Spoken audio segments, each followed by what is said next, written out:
this is Roger, thanks for dropping by. Complete mess, I'm in the middle of a massive repotting session, but I've been doing mainly Oncidiums, well actually all Oncidium types, that have all gone in the same media, but I fancied a break and I thought, oh, we'll have a go at that Cattleya, which is going in a Holey clay pot. But I can't put that in a Holey clay pot without filming it. Two reasons. One, these are a present, the Holey clay pots, as you saw recently. These have come from Debora, all the way from, oh hang on, I'm going to say it wrong again, Fort Myers, I think, in Florida. So they had a long journey. And in addition to that, this was also a gift. This was one of the Cattleyas in what I've called Big Box Junior from Beatrix. So we have a gift Cattleya and we have a gift pot to put it in. I have had to supply my own media. Hint hint. No, I'm only joking. But I couldn't go past this without filming it for, you know, for those reasons really. I did say I'd film the use of the new clay pots once I got them. Once I got something to go in them, rather. I know this is going to need wiring in. It's a very tall plant. This is Cattleya Tenabrosa, allegedly. There's an awful lot of debate over what this one should be called, and I quite honestly don't like getting involved.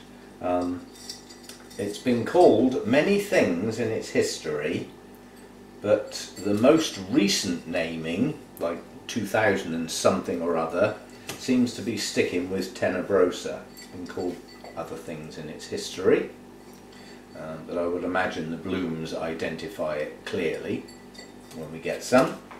So, Holey clay pot, large bark, and wire it in place to hold it absolutely upright and rigid. That's the theory, and it's worked before. Just as a matter of interest, I've taken off well over half the root system, but timing, this is a bifoliate, timing is imperative with these little tykes. You get this wrong and you'll lose the root systems you've got. They got a habit of just dumping them. But what I've got is some nice new roots, yeah? And in addition to that, some of the older roots are branching. Now I took off well over half the root system and I've still got that much left, so I'm well pleased. And in addition to that, oh, I need a bit of cinnamon. In addition to that, I took the back end of the rhizome off and it hasn't got pink bits, which makes a nice change. Most of the Oncidium types I've just done are actually rescues for one reason or another, and the main reason is Fusarium. In a lot of cases, quite honestly. And in an awful lot of those cases, it was bought in with the plant. They didn't catch it here, they had it when I got them. And this is becoming a bigger and bigger problem. And I think it's about time the flipping nurseries started doing something. I think I know what's happened. It's just economy, it's just cost cutting. And what they're doing is they're reducing on what would be quite an expensive item for them, which is routine spraying for bugs and funguses and the like, and bacteria and things like that. You've got your fungicides down one side of the chain, you know, dealing with pathogens and rots and things like that. Okay, if your plant's really strong and healthy, you shouldn't need to. But, you know, in nurseries, they haven't got time to individually look after individual plants. They get treated en masse. They get watered en masse, often with automated systems. There's all sorts of that sort of thing going on. And they haven't got the time, quite honestly, to mess about with individual plants. And I think there's been some cost cutting and corner cutting going on. And Fusarium is getting a bigger hold than a lot of people imagine. And it's becoming quite a serious problem, quite honestly. I've just bought 3 new Miltoniopsis.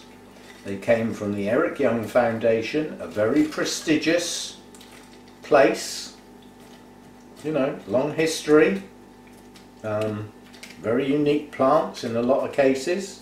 That doesn't mean to say that those Miltoniopsis are clean. So I'm going to treat them, you know. So I'm just getting this in a state where I can get that wire across, because that's got to go over the rhizome. I need to twist the plant really very slightly to get it where I want it. That's not bark, that's a piece of wood. That's something else where the standards are going down as well. Big bark nowadays has got all sorts in it. It'd be nice if it was just bark, wouldn't it? Anyway, that's doesn't need tightly packing because the wire is going to do that. At least I hope it is. It's going to have to go across the top of one of those roots, whether it likes it or not. But you have to bear in mind, when you've got a nice fresh root on a Cattleya, if it gets damaged, it'll branch. It's not the end of the world. It really will. You haven't destroyed your root, you've just given it a hiccup. Whereas if it was an old root that was on its last legs, then you'd probably just killed it. Now, I'm not sure one piece of wire is going to do this, but we won't know until we tug. Let's make sure the plant's nice and central and upright. The nice new growth is right in the middle of the pot.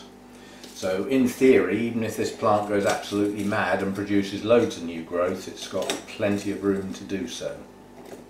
So I'm just getting this in a position where I can lever it.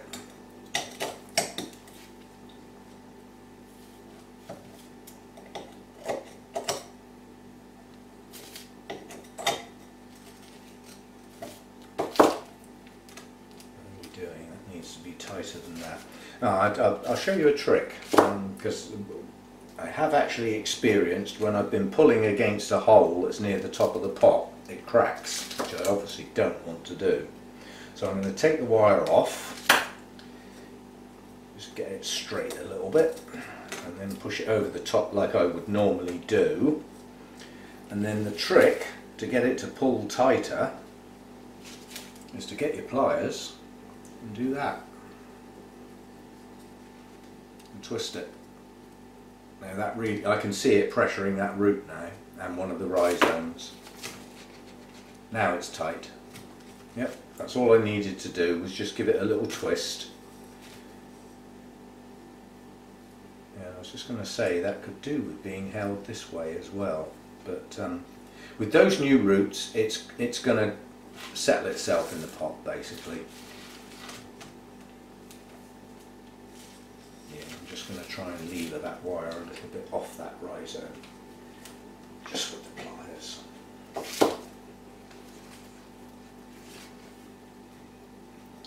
That wire really isn't doing its job as well as I would have liked, but we'll twist and we'll pull it tight.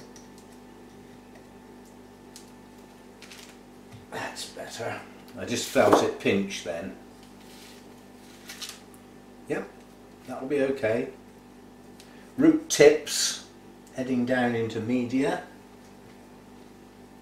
Obviously those older roots that were branching are down in the media. They'll push on and grab hold of the inside of the pot or bits of bark.